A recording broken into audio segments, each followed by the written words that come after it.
Doctors, who were your dumbest patients? Yeah, I'm on a duck.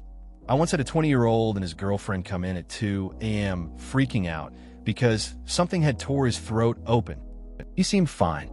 No blood. Breathing fine. I had him open his mouth, saw nothing. So didn't want him to lose confidence in me. Clearly something had happened. So I'm looking and looking. There's nothing wrong with this kid's throat. Finally, I say, look, it seems okay. What do you feel or see? I don't feel it, but look, ITS right there. Where? Looking. It was his uvula. Somehow this kid had gotten to the age of 20 without ever noticing his uvula. Girlfriend was also horrified. I told them it was normal. Did not believe me. So I told them I was about to blow their minds and showed him his girlfriend's uvula. Mind's blown, another life saved in the ER. That's kind of wild. Imagine being 20 and just discovering your uvula. It's one of those things you just don't think about. The panic must have been real for them, though. I mean, how many people come in at that hour for something like that? At least you handled it coolly. The girlfriend's reaction must have made it even funnier. Just a regular night in the ER, I guess. Had a Marine once who came to me complaining of a rash to his right forearm, C2 weeks. This was his first visit for the issue, and hadn't had anything like this before and was worried since he reported worsening symptoms since initial onset. When asking about prior skin issues, he told me he had ringworm just prior to this rash. Look at his arm. It looked like a mild second-degree chemical burn in a rather circular shape with blisters on the edges. What got me was the exact definition in the burn edge. Asking the young LCPL how he got that, he replied, "Well, that's the burn I got from the bleach I poured on my arm." When I asking him why he poured bleach on his arm, well, how else was I going to kill the ringworm? That's a wild story. This guy thought pouring bleach on his skin was a good idea to deal with a ringworm.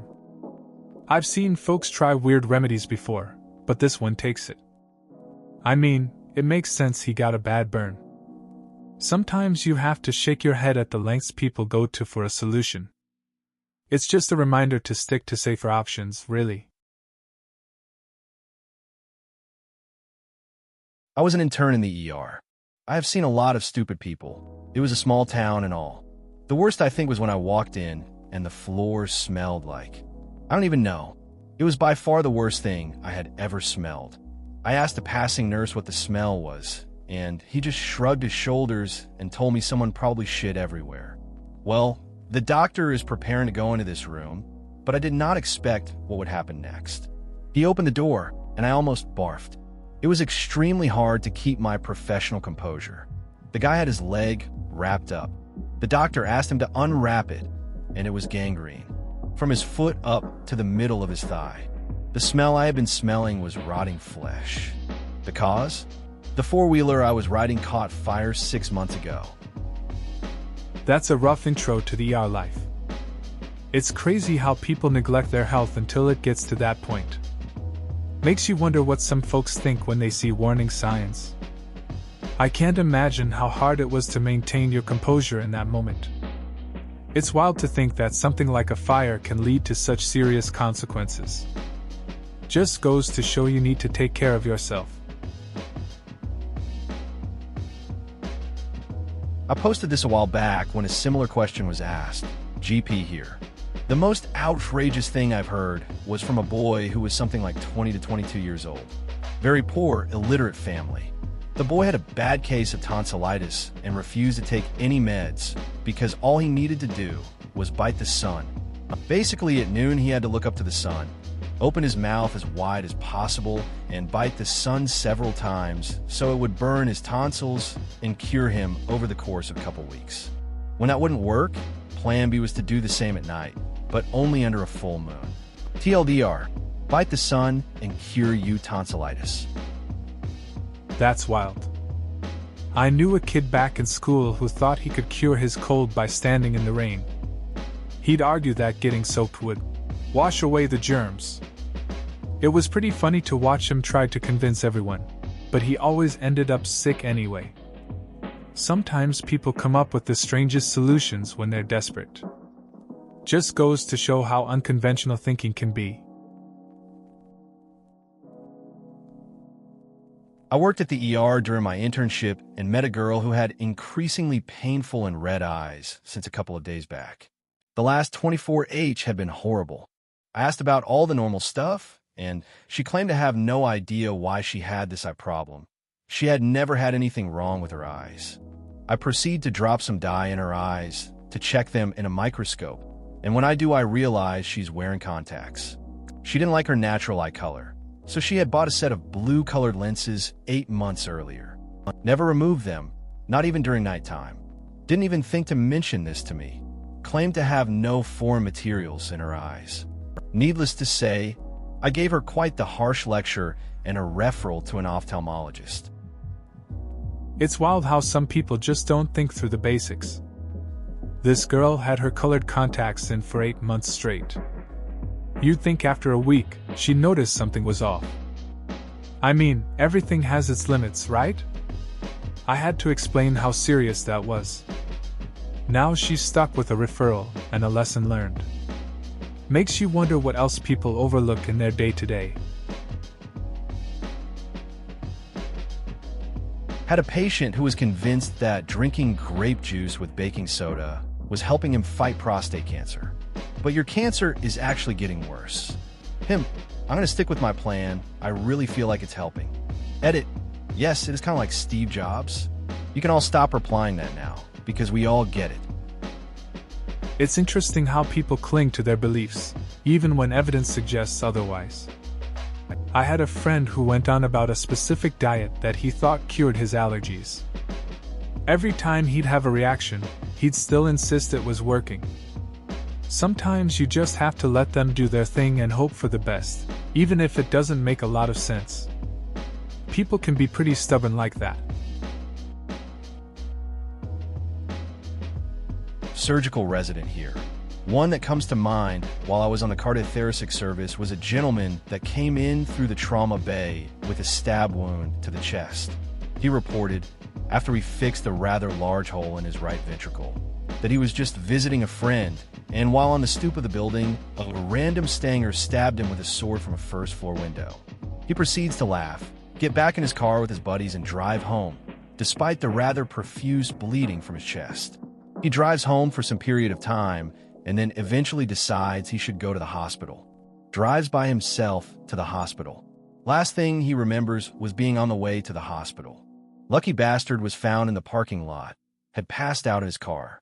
Eventually made it to the OR and walked away just fine. TLDR, jackass gets stabbed in the heart, decides to go home and hang out for a while, eventually somehow drives himself to hospital before dying and without killing someone else on the road. That's wild. Imagine just getting stabbed and thinking you can drive home like it's nothing. It's crazy how some people handle pain. I guess he didn't realize how serious it was at first. Shows a mix of bravery and bad judgment. Lucky he made it to the hospital, though. You'd think anyone would freak out more. Some people just have a strange way of coping with things. Definitely a story to tell later. When I was doing rounds in the ER for my medic, I encountered this woman. She was in her early 40s and was apparently a frequent flyer for pain meds. Since she had become known in the community, this was a small city in West Michigan. She was no longer able to trick doctors into giving her meds. So what does she do? She pulls out her own teeth. She had tried to do a couple, but they wouldn't come all the way out. She did eventually get one out bit. This was after a few attempts. This isn't the stupid part, however. She felt that this may not do the trick. So she waited for a few days, knowing she would get an infection and we would have no choice but to give her what she wanted. Well, it didn't work. They gave her NSAIDs and antibiotics.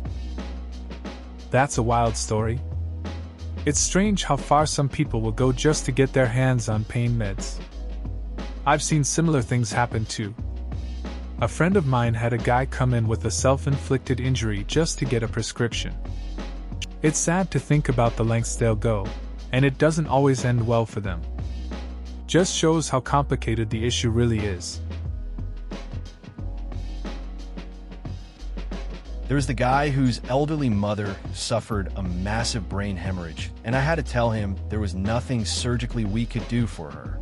He tearfully told me that he would do anything for his mama, and she could have his brain to save her life. Dude wanted us to do a brain transplant. I had to tell him that no, unfortunately that would not be possible. That sounds really tough. It's hard seeing someone in that kind of pain. It's interesting how far people would go for their loved ones. I can't imagine being in that situation, especially when there's nothing you can do. Life can be really unfair sometimes. It's a reminder of how much we care for our families, even when the options feel so limited. Turns out using cement as a DIY cast for your broken, but not reset, leg is a bad idea. Turns out the chemicals in the cement irritate and dissolve your skin. He became septic and almost died by the time he presented for medical care. Emergency medicine, preventing natural selection one stupid person at a time. That's a wild story. Using cement like that seems risky. I remember a friend trying to fix a bike with duct tape instead of just getting a new part. It didn't end well, and he ended up in the shop anyway. Sometimes people just don't think things through. It's crazy how far some will go before realizing the mistake. Guess you learn the hard way sometimes. I had a patient who came to the emergency department vomiting so much I had to admit him for intravenous fluids.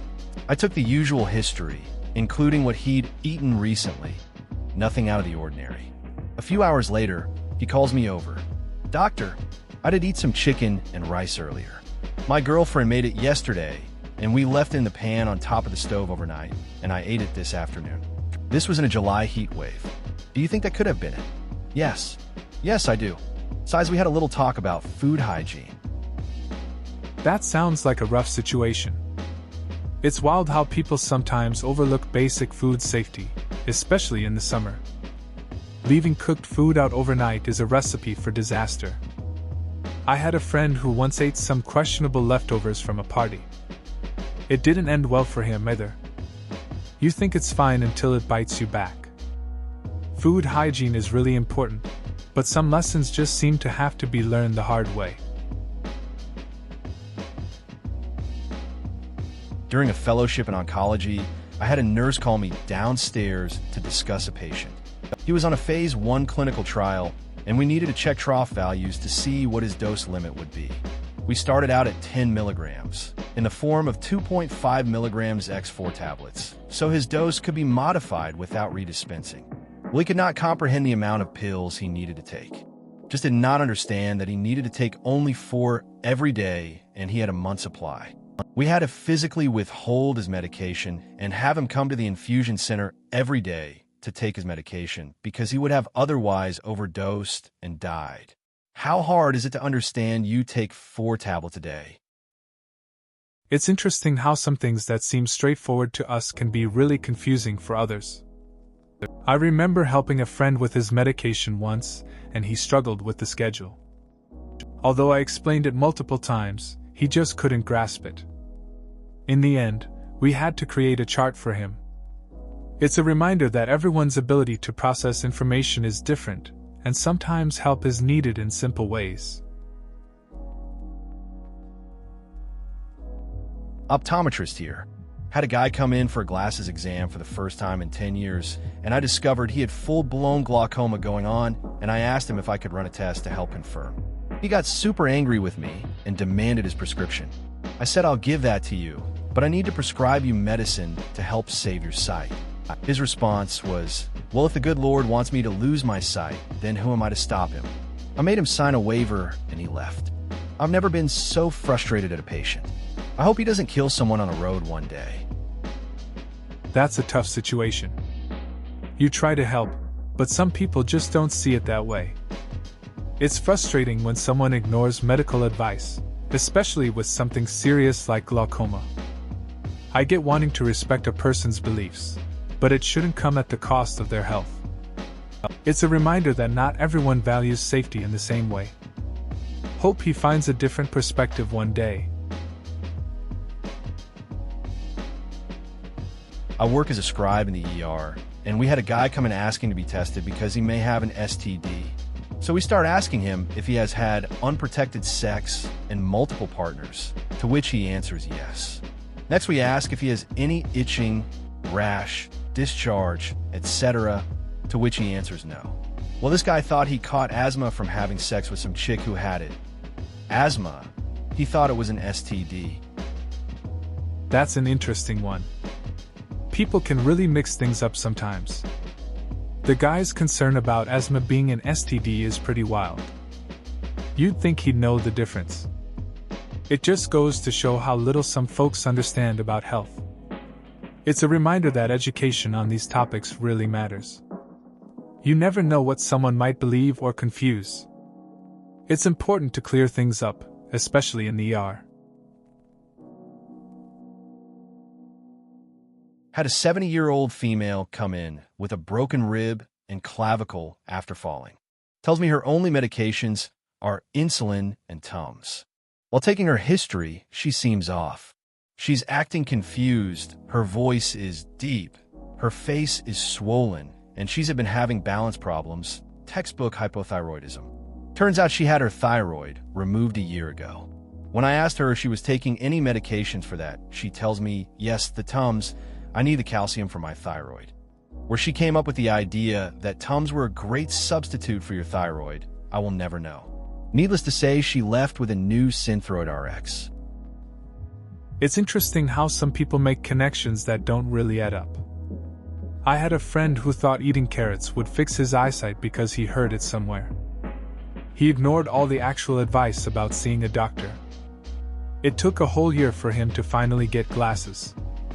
Sometimes people just latch onto the simplest explanation and run with it, even if it makes no sense at all. As a med student myself, and another student took a history from a guy who drank several, 10+ cups of tea a day with 6 sugars in each one for my thirst, and had 6 meals a day of 4 bacon sandwiches with butter for the energy. That's all he had every day. That's it. He couldn't understand why his heart disease wasn't getting better, why he'd put on weight, why he was now showing high blood sugar and was borderline diabetic. Edit. Seriously, guys, to the people telling me, but bacon isn't bad food. Or whatever, I never said it was. Read what I posted, especially the bit where I said, that's all he had every day. That's it. Because if you can't process that with the rest of what I've said, I think you're in danger of becoming a patient mentioned in threads like this. It's wild how some people just stick to their routines without seeing the bigger picture. Like, this guy was set on his tea and bacon sandwiches, thinking it was all fine. But a bit of variety and moderation can make a huge difference. It's a reminder that health isn't just about food choices. It's about understanding how they affect you. Sometimes, people need a reality check before they realize what's going on. Took care of a patient who I diagnosed with non-Hodgkin's lymphoma. This sweet woman was in her late 20s. For those that don't know, NHL responds pretty well to chemo. Her father-in-law had a business selling camel's milk. She opted for a camel's milk treatment plan over chemotherapy. She was convinced that camel's milk can treat anything. She said she came to the hospital just to find out what it was that she was going to treat with the camel's milk. SMH. She had a 2- and a 4-year-old. Fortunately, I could convince her to only try camel's milk for a finite amount of time and then follow up with our oncologist to see if camel's milk did the trick. Edit. Typos from speech to text. So, I had this patient once who was convinced that camel's milk was the cure for her non-Hodgkin's lymphoma. She was really sweet, just in her late 20s, and had young kids. It was kind of wild trying to explain the importance of actual treatment, while she stuck to her camel's milk plan. I managed to get her to agree to try it for a bit, then check back with the oncologist. Just a strange experience overall. Common situation. Do you take any medications? Just aspirin. Okay, great. Later on, do you have any numbness or tingling in your legs? Yes, from the diabetes. Oh, you're diabetic? Yeah, but I'm taking meds for that. Pinch of face, okay, sounds good. Any other medications? No. Okay. Later on, how much are you exercising? Well, I try to walk a couple times per week because of my blood pressure. Oh, you have high blood pressure too? Yes.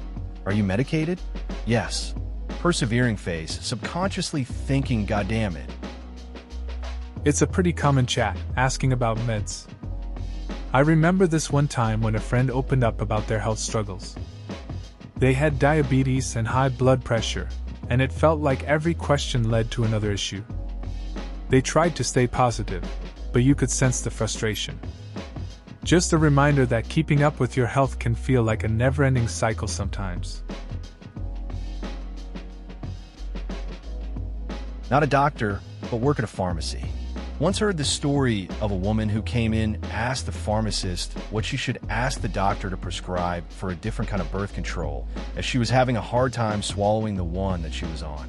So the pharmacist looks up what she was taking, only to find out that this woman had been swallowing her NuvaRing. That's pretty wild. Like, you have to wonder how that even happened. I mean, it's not exactly the usual way to use it. It's a reminder that people can sometimes get things really mixed up. I guess we all have our off days. The pharmacists must have had a moment of disbelief when they found that out. Makes you think about communication and how important it is to ask the right questions. I work as a medical assistant in a dermatology clinic, and we had a middle-aged woman come in complaining of vaginal and rectal itchiness. She said she had a boyfriend with whom she regularly had sex and attributed that to the itching. So I had her disrobe from the waist down and sit on the exam table for the provider to check. It was obvious that she didn't wash or wipe herself down there like ever. The doctor told her that she only had mild irritation to speak of, and that she needed to regularly wash her privates with mild soap and warm water, to which the patient surprisingly asked, "It's safe to do that?" That's a pretty interesting day at work. It's wild how some people don't realize basic hygiene matters. I mean, you'd think common sense would kick in. The doctor's advice seemed straightforward, but I guess not everyone knows that routine care is important down there. It's a reminder that some topics are still a bit taboo, and people might be clueless about what's normal. Just glad the doctor could guide her on that. This happened in a rural area, and this was at the indigent hospital.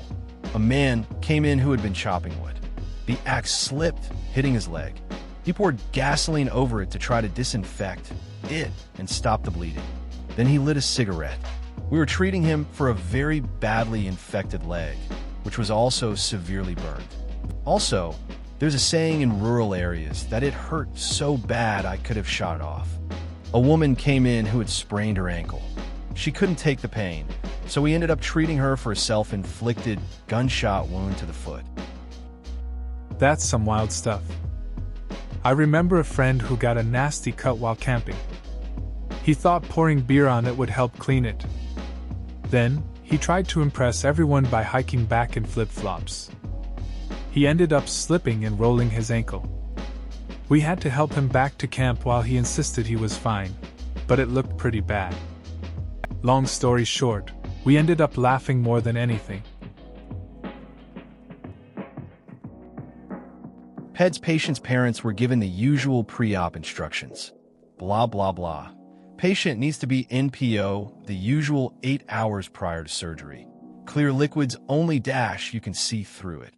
Parents the next morning during admissions said they followed the instructions to the letter. They only gave the patient donuts because they could see through it. That's a classic mix-up. They probably thought they were being clever with those donuts. I can imagine the confusion at admissions. Sometimes people take things a bit too literally.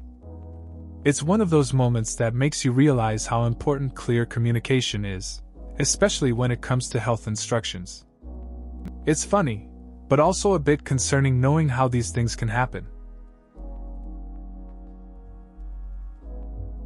Patient presented with carpet layers knee or prepatellar bursitis. Basically, the little bursa just between the kneecap and the skin. It can get huge in people. Well, this guy had a huge swelling the size of baseball. I explained the condition to him, talked to him about options and the initial treatment, etc., etc. Anyway, he calls me a week later and says his knee is worse and he needs to see me. On examination, instead of the big round bursa swelling, the whole knee is red, puffy, and has a small cut that is oozing pus. This knee is now infected and concerning. Turns out he had the bright idea of draining this swelling. So he dug into it using a toe clipper and a sewing pin to drain it, and went back to work. He could have lost the leg. TLDR, patient with bursitis, NBD, ends up with bad joint infection after using a toe clipper to drain it. It's wild how some people think they can self-treat. I had a friend who once tried to fix a small cut on his arm with a paperclip. He thought it was just a scratch. A few days later, it got infected and swelled up. He ended up at the clinic. The doctor just shook his head. It's funny how some simple issues can turn into a bigger mess when people try to handle it themselves. Stupid patient here. Absolutely terrified of hospitals and doctors. Had soul-crushing pain in my abdomen for 2 weeks that I self-medicated with copious amounts of Tylenol and ibuprofen, somewhere in the neighborhood of 2,000 milligrams per 1,000 milligrams per day, and just did my best to ignore the pain, thinking it was nothing but a torn muscle. My girlfriend got tired of my shit and literally threw my ass in her car and drove me to the ER. Turns out I had appendicitis, and my appendix was moments away from rupturing. She stayed with me the entire time I was in the hospital. Married her a few months later. That was 20 years ago. Thanks, babe. I can relate to that fear of hospitals. A friend of mine had a similar experience. Ignored sharp pain for ages, thinking it was just muscle strain. Eventually, his partner stepped in and took him to get checked out. Turned out to be something serious. It's wild how those relationships can really save us from ourselves. They ended up getting engaged too. Crazy how a scary moment can lead to something good. Not a doctor, but EMT. I was working in the ER and a homeless guy comes in. Not unusual. He looked completely fine, but he was complaining of unbearable leg pain. My job in the ER basically is to do initial assessment / vitals and to get patients settled in. So I go to check out his legs. I cut through his pants and he's wearing knee-high socks. As soon as I cut through the elastic on the socks, maggots, like a waterfall of them. Turns out he was wearing the same socks for 6 months and they cut into his skin. Good Knees North surgeon said he could save his legs thanks to the maggots. Lesson is change your socks regularly. That's a pretty wild experience. You don't expect to see that in the ER. Just goes to show how important basic hygiene is. The fact that the maggots actually helped in the end is kind of insane. Makes you think twice about what someone might be going through. I guess sometimes it takes a rough situation to really highlight the smaller things we take for granted. Gastroenterologist here. 2 similar patients years apart. First one came in with signs and symptoms of cirrhosis. Said he only drank 1 drink per day and insisted on it. And how could he get cirrhosis on 1 drink per day? By the way, women have been reported to get cirrhosis on as little as 2 drinks per day, but it's pretty unlikely. Anyway, his wife comes in later and tells me he bought a large glass that holds 32 ounces of fluid, and that is his 1 drink. Years later, I diagnosed another man with alcoholic cirrhosis, and he, too, was incredulous. How could he get cirrhosis? He didn't drink at all. Just beer. How much? A case per day. Well, that's not really the stupid part.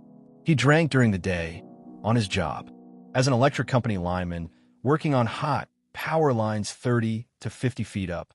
He would drive his truck from one site to the next, drinking beer between each site, and by the end of the day, the case of beer would be finished. Amazing he made it long enough to get cirrhosis. Actually, he was one of the nicest guys you'll ever meet, so it was really too bad. It's interesting how some people don't really grasp the severity of their habits. Like those two guys, both convinced they weren't drinking much. The first guy's one drink was just a huge glass, and the second was downing a case while working at heights. It's a reminder of how denial can twist our perception. Despite their struggles, it's kind of tragic knowing one was really a nice guy. Life can be pretty ironic sometimes. Happened when I was an intern. Guy came in for some random complaint, got admitted for sepsis.